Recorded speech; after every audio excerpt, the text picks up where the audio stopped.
বাসর রাতে আমার স্বামী আমাকে মেডিকেলে নিয়ে যেতে চাইল। আমাকে টেস্ট করাবে, আমার সতীত্ব ঠিক আছে কিনা। যাই হোক, আমরা ছিলাম ৩ ভাই ২ বোন। আমি ছিলাম মধ্যবিত্ত পরিবারের মেয়ে, দেখতে ভীষণ সুন্দর।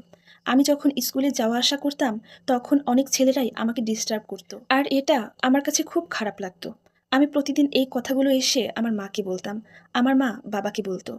বাবা প্রায় বলতেন, "আমার মেয়েটা অনেক সুন্দরী।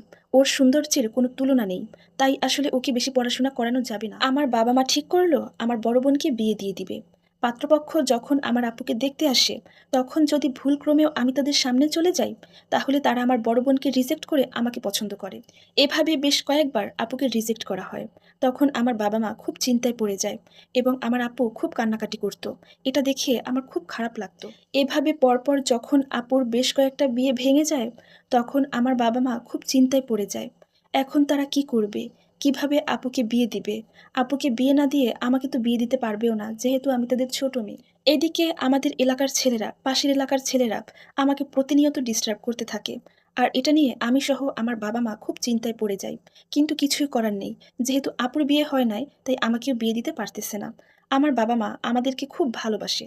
তবে বাবা আমাদের ২ বোনকে আমাদের ভাইয়েদের তুলনায় বেশিই ভালোবাসে। বাবারা মনে হয় তাদের মেয়েদেরকে একটু বেশিই ভালোবাসে। যাই হোক, এর কয়েক মাস পর আমার বড় বোনের বিয়ে হয়ে যায়। আর তারপর বাবা-মা উঠে পড়ে লাগছে আমাকে বিয়ে দেওয়ার জন্য। কারণ আমি যেহেতু সুন্দরী মেয়ে, তার উপরে প্রতিনিয়ত ছেলেরা ডিস্টার্ব করে। আমাকে যদি ঘরে রাখে, যেকোনো সময় যেকোনো দুর্ঘটনা ঘটে যেতে পারে। এর কয়েকদিন পর আমার জন্য একটা সম্বন্ধ আসে। ছেলেটা সেনাবাহিনীতে চাকরি করে। সে এক দেখাতেই আমাকে পছন্দ করে নিয়েছিল। সে আমাকে খুব ভালো করে পরখ করেছিল। আমার হাত ঠিক আছে কিনা, পা ঠিক আছে কিনা, আমার হাত পায়ের নখ ঠিক আছে কিনা, চুল ঠিক আছে কিনা, আমি ঠিক করে হাঁটতে পারি কিনা, সবকিছু সে ভালো করে দেখেছে। তার এমন আচরণে সেদিন আমার খুবই খারাপ লেগেছিল।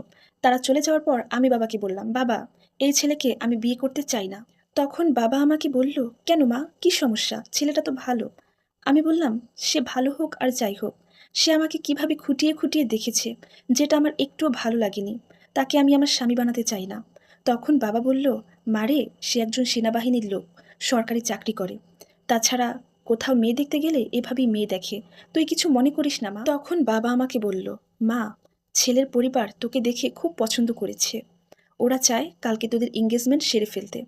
তুই আর অমত করিস না মা, এই বিয়েতে রাজি হয়ে যা।" তখন আমি এই বিয়েতে একদমই রাজি ছিলাম না। বাবার মুখের উপরে অনেকবার না বলেছিলাম, কিন্তু বাবা আমাকে জোর করে রাজি করায়। এর পরের দিন আমাদের এঙ্গেজমেন্ট হয়ে যায়। আর সেদিনই আমাদের বিয়ের ডেট ঠিক হয়। এর পরের শুক্রবার খুব ধুমধাম করে অনুষ্ঠান করে আমাদের বিয়ে হয়। বিয়ের প্রথম রাত, মানে বাসর রাতে আমি আমার স্বামীর জন্য অপেক্ষা করতে লাগলাম।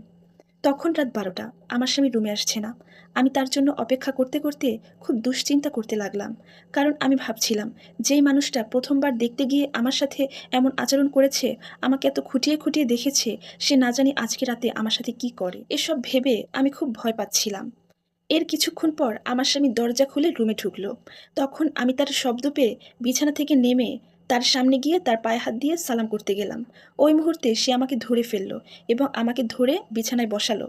বলল, "তোমার সাথে আমার কিছু কথা আছে।"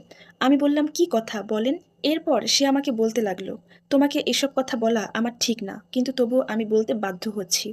তোমাকে নিয়ে আমি মেডিকেল যাব।" তখন আমি বললাম, "আপনি এসব কি বলছেন? মেডিকেলে যাবেন মানে? আমার কি হয়েছে? আর মেডিকেলে কেন যাব?"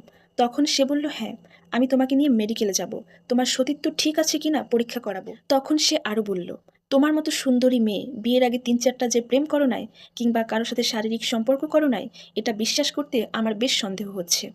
তাই আমি তোমাকে নিয়ে মেডিকেল যাব।"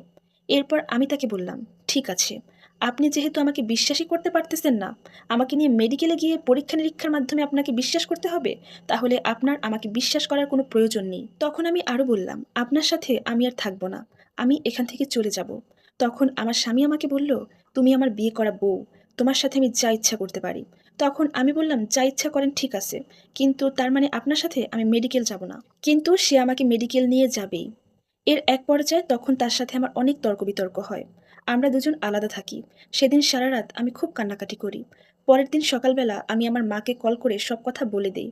আমার মা বলল, "ঠিক আছে মা, তোর ওখানে আর থাকতে হবে না। তুই ওখান থেকে চলে আয়।"